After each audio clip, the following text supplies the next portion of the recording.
Hola, ¿qué tal? Muy buenos días, tardes, noches. Eh, Nos encontramos aquí en el Instituto de Investigaciones Jurídicas de la UNAM, en el marco del Congreso de Aprendizaje Jurídico Activo que se lleva a cabo en la Facultad de Derecho de la UNAM. Y hoy tenemos a un invitado especial, Arthur de Oliveira, que es estudiante de doctorado, mi colega estudiante de doctorado, yo igual estoy estudiando el doctorado aquí en la UNAM, quien nos va a compartir algunas reflexiones acerca de la investigación jurídica y todos estos retos que tenemos hoy en día. Arthur, pues bienvenido a la UNAM, bienvenido a México. Y pues primero quisiera que te presentaras con nuestra audiencia de la universidad donde vienes y nos hablaras un poquito de tu programa. Gracias, Oscar. Buenas tardes a todos y todos. Eu sou Arthur de Oliveira Garede, sou estudante de pós-grado em nível doctoral da Universidade de Brasília, localizada na capital de Brasil, né? Estou morando em Brasília há cerca de 3 anos, sim. Fiz maestria lá, concluí. Meu projeto de investigação de doutorado é acerca de los próprios métodos, das próprias metodologias elegidas por os alunos em suas teses, né, de conclusão de doutorado.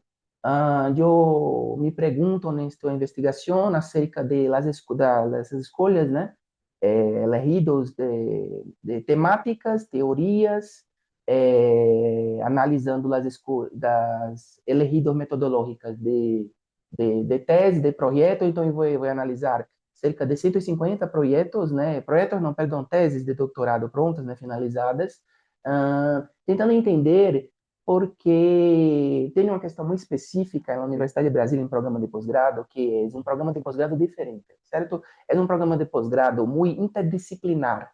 Na tradição brasileira, os programas de pós-grado em Direito são muito tradicionais, da nossa própria tradução, né? Tradição, melhor dizendo, romano-germânica, né? Como desembarca cá, né? Então, são muito matérias dogmáticas, não há espaço, né, em Brasília, em geral, ainda, para um diálogo trans e interdisciplinar entre matérias. O programa de pós-grado em Direito da Universidade de Brasília foi fundado na década de 80 do século passado, pero que o curso de doutorado foi fundado em 2005, tem 20 anos. Minha ideia é analisar durante 20 anos, desses 20 anos, todas as teses, não são muitas, não são muitas as teses, não são mais de 100, 100 na verdade, né? Não recordo agora o número correto. Eu vou fazer essa análise, uma análise de conteúdo dessas teses, né? Buscando, como eu disse anteriormente, teorias utilizadas por el alunado, metodologias elegidas, temáticas elegidas, buscando entender qual é a educação, né? Qual é a ensinança de direito oferecida pelo programa, impacta os alunos em suas lições, né? Oye, Arthur, una pregunta que muchas personas, muchos estudiantes eh, tal vez no se la hacen en algún momento, pero es, ¿de dónde surge este tema? El surgimiento de la idea. ¿Surge de alguna experiencia tuya, Sim, algún antecedente? ¿Dónde salió el surgimiento de la sim, idea? perfeito. O surgimento é antigo, é muito passado, cerca de 8 anos atrás, quando ainda estava em grado, né? Eu tinha muitas matérias dogmáticas em minha faculdade. Minha faculdade de grado não é de Brasília, Brasília é pós-grado. De grado é a Faculdade de Direito da Universidade Federal de Bahia, em Salvador. É uma faculdade com mais de 100 anos, né? Então, eu tinha aulas, né, muito conservadoras, né? Professores que não tinham nenhum tipo de formação pedagógica para dar aulas. Eu cheguei a ser reprovado em uma matéria por causa de uma dificuldade em entender a pedagogia do professor, né? O professor, por exemplo, não sei se a realidade é México, né? Lá em Brasil nós temos cadernos digitados, Ok. que são que anotações de estudantes sobre as aulas. Os cadernos digitados são mais úteis do que ficarmos estudando os livros. Não é Claro. esquisito, né? Sim. Pero que em uma aula de direito educacional, em uma, como é que fala a disciplina?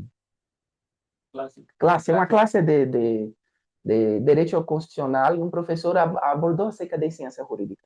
E aí eu tenho o insight desta época e comecei a estudar, que foi meu projeto de pesquisa de grado, né, a monografia, acerca da situação de pesquisa, de investigação, melhor dizendo, na Faculdade de Direito da Bahia, né? Eu investiguei um relatório de grupo de pesquisa, grupo de investigação de minha faculdade. Acabas de tocar un tema muy interesante y que tiene muchísima vigencia y es un desafío hoy en día.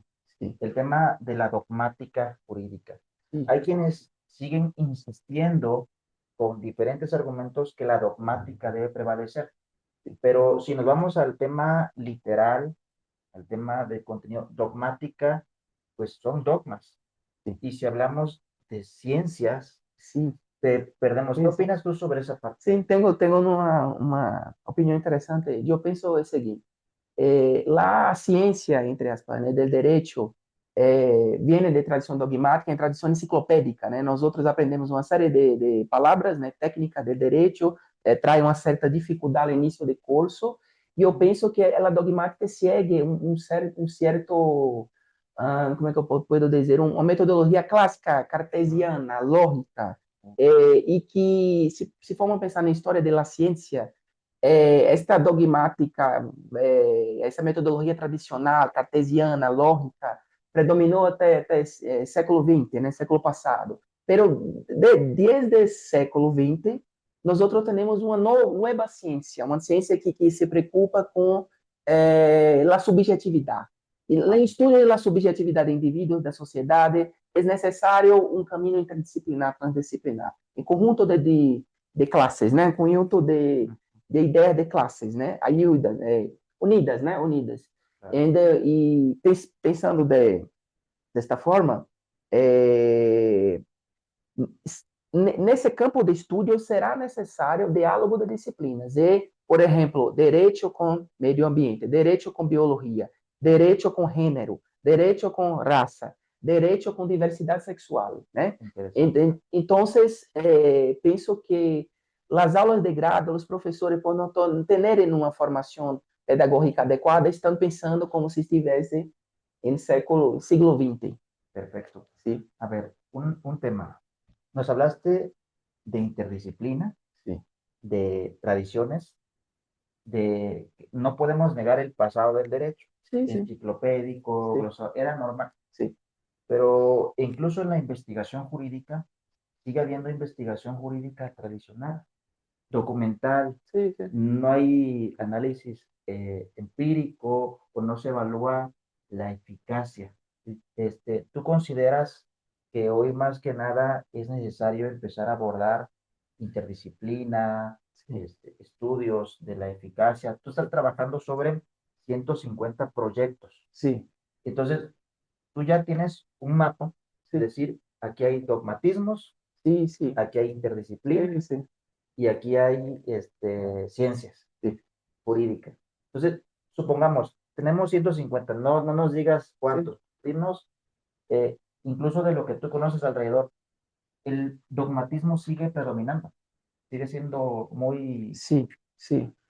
¿Sí? Mais comum, né? Vamos dizer assim. O programa que eu participo lá em Universidade de Brasília, programa de pós-grado, ele é mais de interdisciplinar. Claro. Mas mesmo assim,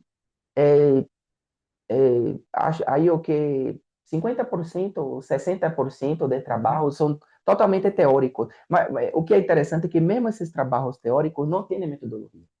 E esse é o grande problema. São trabalhos assim, brinco até, eu falo brincadeira, né? Como é que é? Brincadeira em espanhol? Pluma. Sí. Pluma? Sí. Quando eu dou aula, né, como assistente, como eu dou aula quando assistente de docente na Universidade de Brasília, eu brinco que a metodologia em direito é como magia de Harry Potter. Tu dizes, aço referência bibliográfica, aço metodologia de tal coisa, e não preciso fazer mais nada. Quer dizer, metodologia está relacionada com elegências, está relacionada com uma organização de dados, de teorias e etc., que é muito complexo. Claro. Muito complexo. Então, não pode ser simplificado. Penso que nem a dogmática, a depender do país da América Latina que nós estamos falando, se preocupa com uma metodologia teórica. Sim? Claro. Penso que a metodologia dogmática acaba sendo uma metodologia doutrinária, enciclopédica, e que acaba caindo em um senso comum. Tenho até uma coisa a dizer interessante, não sei se vocês conhecem, aqui em México, el jurista, ¿cuál es el nombre del jurista? Me esqueci, Vará, Luiz Alberto Vará, é um jurista argentino que se radicou em Brasília. Então, é passado em Santa Catarina, estado do Brasil, em Brasília, capital do Brasil. E Luiz Alberto Vará escreveu um artículo, uma ponência, na década de 80, do século XX, chamada Lo Censo Teórico de los Juristas. Entendido. Nesta ponência, Vará habla sobre que o jurista, em seu processo de formação e reprodução de conhecimento, junta ao redor de si efeitos de inconsciente, psicológicos, problemas de família, coisas senso comum na sua própria forma de reproduzir Claro. o conhecimento jurídico, seja como abogado, como professor, maestro, etc. Perfecto. Isso é muito complexo, sí. Pues mira, tenemos muchísimo que hablar Sí. y yo, sinceramente, dado que estamos un poco de tiempo, Sí. quisiera yo pedirte que nos comentaras ahorita, si tú tuvieras que regalarnos un mini curso, Sí. curso en línea para Aula Jurídica Virtual, para Sí, claro. jurídicas de frontera, para este Congreso de Aprendizaje Jurídico Activo. Sí. Y tenemos una organización que se llama Alliance for Daily Justice, Alianza por la Justicia Cotidiana o en francés Justice Quotidienne. Entonces, es una organización que se dedica a promover lo que es el pensamiento científico en derecho.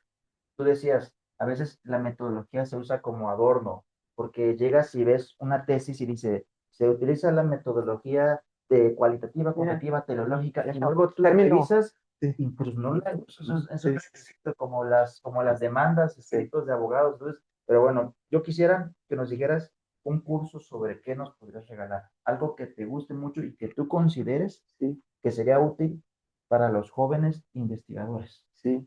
Puede contar conmigo. ¿Cuál sería el título del curso? Como, ¿de qué tema te gustaría decir esto les, esto les hace falta o esto yo les puedo regalar? Talvez, deixa eu pensar, falar sobre a questão da ciência do direito, né? E questões de ciência do direito e questões metodológicas. Ah, ok. Cuestiones metodológicas y ciencia Del derecho. Es muy útil siempre definir desde el primer momento que la metodología no es de adorno. La metodología tiene que aplicarse. Y no es una camisa de fuerza, pero es una estructura. Perfecto, Artur. Pues muchísimas gracias por compartirnos aquí este Congreso de Aprendizaje Jurídico Activo y desde luego también a los estudiantes del programa de posgrado en Derecho de la UNAM que ven este contenido y esperamos que en un futuro pudiéramos compartir una mesa o un panel, ya sea aquí presencial o en línea. Ya en línea ya no hay barreras. Muchas gracias. Gracias por la oportunidad. Buenas tardes a todos y hasta luego, né? Nueva oportunidad. Perfecto. Gracias.